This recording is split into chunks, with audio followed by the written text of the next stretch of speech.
ધાંગધ્રા સોલડી માર્ગે બિનવારસુ મેડિકલ દવાઓનો જથ્થો મળી આવતા ચકચાર।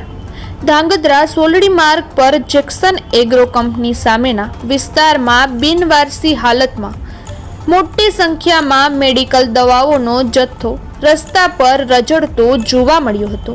આ દવાઓ ક્યાંથી આવી છે અને કોણે રસ્તા પર ફેંકી તેની પૂછપરછને લઈને ચકચાર મચી ગઈ છે।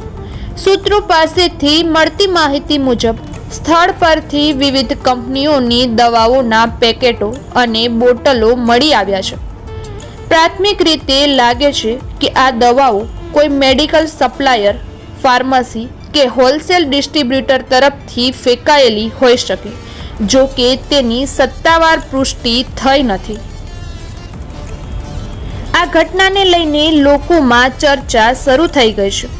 જો આ દવાઓ કોઈ અજાણ્યા વ્યક્તિ, મંદબુદ્ધિ વ્યક્તિ કે ઝૂંપડપટ્ટી વિસ્તારમાં રહેતા બાળકોના હાથમાં પડે તો ગંભીર પરિણામો ઊભા થઈ શકે છે।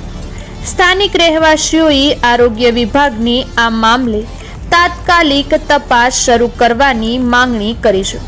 લોકોનું કહેવું છે કે આરોગ્ય તંત્રએ આ દવાઓની ઉત્પત્તિ, સમય મર્યાદા અને સંબંધિત કંપની કે વ્યક્તિની વિગતો મેળવી કાયદેસરની કાર્યવાહી કરવી જોઈએ, જેથી આવી બેદરકારી ફરી ન બને।